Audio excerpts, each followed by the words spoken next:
మీరనింది correct. ఆ ఫేజ్‌లో మీ లైఫ్‌లో ఏదో జరిగింది. నువ్వొస్తా అంటే నేనొద్దంటానా దాకా ఎంఎస్ రాజు వేరు. 'ఆట', 'మస్కాక్' ఓకే. 'ఆట'కి డబ్బులొచ్చినియి సేఫ్ ప్రాజెక్ట్. ఈవెన్ 'మస్కాక్' కూడా సేఫ్ ప్రాజెక్టే.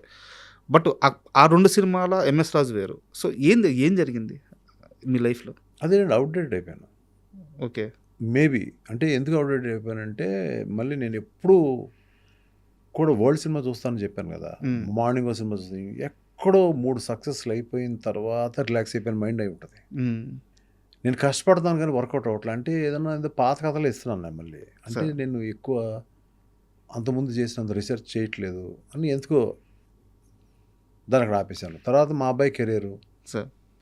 మెల్లగా దాని మీద కాన్సంట్రేట్ చేశాను. మైండ్ ఎక్కడో రిలాక్స్ అయిపోయింది. ఓకే ఫ్రెండ్స్ ఏదో కాసేపు కార్డ్స్ ఆడదాం వాళ్ళతోటి కొంచెం రిలాక్స్ అవుదాం అనే మూడ్‌లో ఎక్కడో రాంగ్ వెళ్ళిపోతుంది. అది చాలా ఇయర్స్ పట్టింది. సార్.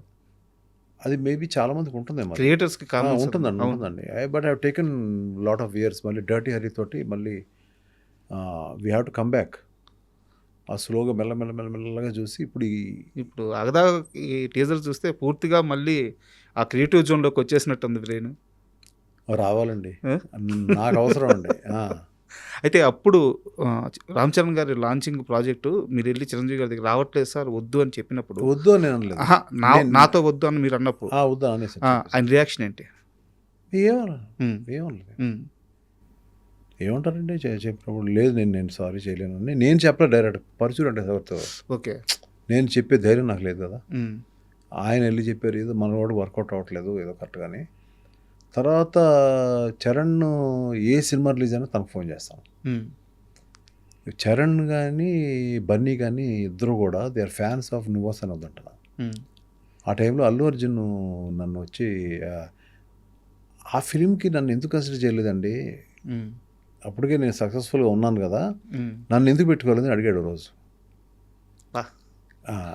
అడిగితే ఫ్యాసినేట్ అయిపోయానండి ఆ సినిమా చూసి. అంటే నేనన్నాను, బన్నీ నువ్వు రఫ్ అండ్ టఫ్‌గా ఉంటావు. హ్మ్. నువ్వు అలాంటి హీరోయే అవుతావు. హ్మ్. నీకు ఒక ఎకరం పండించమంటే 10 నిమిషాల్లో పండించేస్తావు. ఓకే. నువ్వు ఎక్కడికో ఫారెన్ ఎళ్ళావు. అక్కడ నుంచి తిరిగొచ్చావు అనే యాటిట్యూడ్‌లో నేను I am not able to see you. Hmm. అందుకనే ఆ అబ్బాయిని పెట్టుకున్నాను. వాడికి అంత ఈజీ కాదనిపించింది. నీకు చాలా ఈజీ అనిపించిందంటే, అమ్మా! అంత ఆలోచించాలా. You are right sir. హ్మ్. అయితే ఒక విషయం చెప్పండి. యాహ్! ఓపెన్‌గా చెప్పండి. హ్మ్. 'నువ్వొస్తానంటే నేనొద్దంటానా' సినిమా స్టార్ట్ అయినప్పటి నుంచి షూటింగ్ ప్రాసెస్‌లో గాని, ఫైనల్ రష్ చూసుకునే వరకు, ఆ సినిమా హిట్ అవ్వద్దని ఆ సెట్‌లో నమ్మిన ఒకే ఒక్క వ్యక్తి ఎంఎస్ రాజు. మిగతా ఎవ్వరికీ నమ్మకం లేదు. నిజమా? అబద్ధమా? ఆ!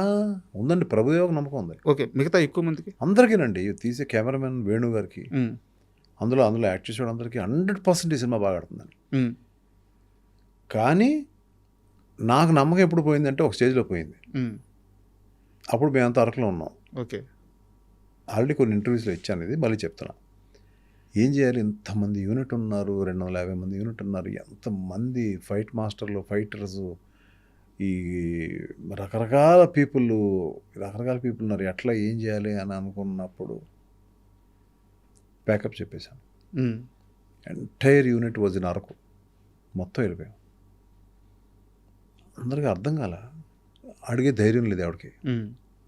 వెళ్ళిపోయి 1 మంత్ తర్వాత మళ్ళీ ఇదే ప్లేస్‌కి వచ్చాను. నేను ఎలా రిఫైన్ అయ్యాను, దాన్ని ఎలా చేసుకొచ్చాను. అంతకుముందు శ్రీహరి ఫస్ట్ స్టార్టింగ్‌లో జైల్‌లో ఉండాలా ఎళ్ళేవు. ఓకే. అయన్నీ ఎలాగో అవి ఇవి సినిమాలు చూసి ఇన్‌స్పైర్ అయ్యి, ఎక్కడో ఒకడిని జైల్‌లో ఉన్నట్టు చూశాను. స్టార్టింగ్‌లో ఇలా ఉంటే ఎలా ఉంటుంది. ఆ సినిమాకి ఈ సినిమాకి సంబంధం లేదు. సంబంధం లేదు. ఎక్కడో ఒక ఇన్స్పిరేషన్. అంటే ఒక ఆత్రేయ గారు లాంటోడు కూడా వర్షం వస్తే ఆయన ఒక అవును. ఇన్స్పిరేషన్ ఫీల్ అయ్యాడు ఆయన. అవును. అప్పుడే మంచి సాంగ్ వచ్చింది. అలా రకరకాల ఫిల్మ్స్ చూసి ఓకే. ఇది ఇలా ఉంటే బాగుంటుంది, ఇలా ఉంటే బాగుంటుంది. అన్నీ పెట్టిన తర్వాత మళ్ళీ ఆఖరిని దీని ఎండింగ్ ఎలా ఉండాలి? జైలు నుంచి బయటకు వస్తాడు. అప్పుడు వీళ్ళిద్దరికి మ్యారేజ్ అయిపోయి ఉంటుంది. కొన్ని ఏళ్ళు అయిపోద్ది కదా! అవును. వీళ్ళిద్దరు రిసీవ్ చేసుకుంటారు. అయిపోయింది. ఏంటి కథ? అంటే వీళ్ళిద్దరూ అన్నయ్య వచ్చే వరకు పెళ్లి చేసుకోకుండా ఉండిపోయారు. స్పాట్‌లో అనుకున్నామండి. హ్మ్. షూటింగ్ జరిగేటప్పుడు స్పాట్‌లో అనుకుని, దట్స్ ద వాళ్ళకి బ్యూటీ. పెళ్లి బట్టలు తెప్పించి పెళ్లి బట్టలు తెచ్చి అక్కడికి ఆయన ఎదురుగుండా ఇప్పుడు మీరు వచ్చి మా పెళ్లి చేయండి. అంతతో దాంతో సినిమా ముగుస్తుంది. అవన్నీ మ్యాజిక్ మూమెంట్స్ అండి అవన్నీ. అయితే ఇంకో విషయం చెప్పండి సార్. ఒక హీరోయిన్ డేట్లు అడిగితే ఏదో డైరీ చూసుకొని ఈ డేట్లకి ఉంటాయని చెప్పడం ఒకటి, లేదా నాకు కుదరదని చెప్పడం ఒకటి.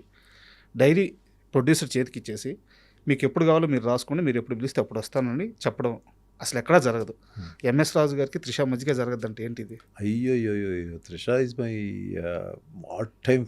అసలు నన్ను తను చూసుకున్నట్టు, తను నన్ను కేర్ తీసుకున్నట్టు, she for her I'm like a God. అంటే ఒక వర్షం సక్సెస్ అనేది ఎందుకు పెట్టుకున్నాను అమ్మాయికి తెలియదు. అప్పుడు అమ్మాయి క్యారెక్టర్ కానీ ఫేస్ కానీ ఒక సినిమా కుదరక అర్జున్ అనే ఫిలిం పెట్టుకున్నారు ముందు. ఓకే ఓకే ఆ ఫేస్ కుదరలేదు. అంటే వాళ్ళకి ఒక వేరే కైండ్ ఆఫ్ ఫేస్ కావాలి. ఆ టైంలో అక్కడ ఉన్న ఫొటోసే కదా, అప్పుడు ఇవన్నీ లేవు, ల్యాప్టాప్లో లేవు కదా.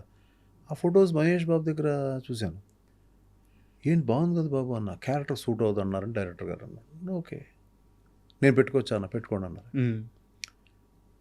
అప్పుడు అమ్మాయి ఆ సినిమాలో లేను, వాళ్ళిద్దరూ కలిసి ఒక్కడు చేశారు, లేను అనే ఒక డిజెక్షన్లో అమ్మాయి ఉన్నట్టుంది. ఓకే నా నుంచి ఫోన్ రాగానే ఒక కేక. వెంటనే మేము వస్తున్నామండి, వచ్చేయమంటారా అంటే, లేదు నాకు వేరే పని ఉంది, సాంగ్ రికార్డింగ్స్ ఉన్నాయి, నేను అక్కడికి వస్తాను అని చెప్పి టపటపా నేను అక్కడికి వెళ్ళడం. వాళ్ళు ఫ్లాట్లు ఉన్నారు అప్పుడు వాళ్ళు. ఓకే వాళ్ళు ఫ్లాట్కి వెళ్ళాం. అప్పుడు లేదు త్రిష లేదు, ఇప్పటికీ గుర్తు నాకు. వాళ్ళ అమ్మ ఉంది, మాట్లాడుతున్నాను, ఉమ్మగారు అది ఇది అని మాట్లాడుతున్నాను. ఆవిడకి నేను పెట్టుకుంటే బాగుండి ఈ సినిమాలో, ఆల్రెడీ రిజెక్ట్ అంటే నా ఉద్దేశంలో రిజెక్ట్ కాదు, క్యారెక్టర్ సూట్ అవట్లా. చాయిస్ కాదండి, క్యారెక్టర్ సూట్ అవట్లా. అమ్మాయిని చూసిన తర్వాత ఫైనల్ చేద్దాం అని అనుకుంటున్నాను నేను. వచ్చింది ఆ అమ్మాయి, మంచి జీన్స్లో వచ్చింది, వచ్చి కూర్చుంది ఇక్కడ నేను కూర్చున్నా, అక్కడ కూర్చుంది.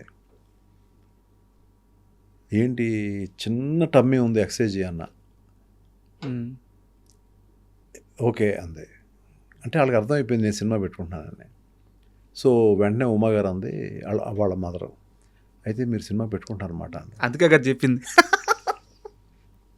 అంతే, ఇంక అక్కడి నుంచి అమ్మాయి వెనక్కి తిరిగి చూడలేదు, సార్ ఒక్క ప్రశ్న అడగలేదు. ఆ అమ్మాయికి ఎంత అభిమానం అంటే, నేనంటే ప్రాణం అమ్మాయికి. అక్కడి నుంచి ఎలా ఉంటుందంటే, ఇట్స్ లైక్ సీన్ చూడదు, నాకు ఏం వద్దు, it's an MS Raju film, నాకు స్పాట్లో ఇచ్చేయండి సీన్ అంతే, ముందెళ్ళి చదువుకోవడాలు ఏం ఉండదు. అది కాదండి, మీరు ఎవరి తమిళ్ని నేర్చుకోండి, నో, స్పాట్కి వచ్చి నాకు చెప్పండి సీన్ అంతే. ప్రశ్న అడగను, ఏం అడగను, ఎక్కడ డ్యాన్స్ చేయమంటే చేస్తాను. 75 రోజులు వర్షం అండి, 75 రోజులు అమ్మాయి మీద వర్షం పడింది.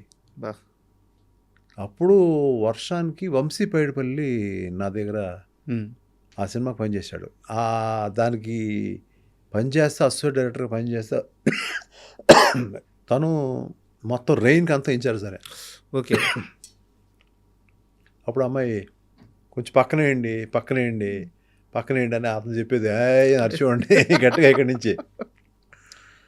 సో అట్లా అమ్మాయి కొన్ని సీక్వెన్సెస్ అయితే నా వల్ల కాదు ఏడ్చేది అమ్మాయి.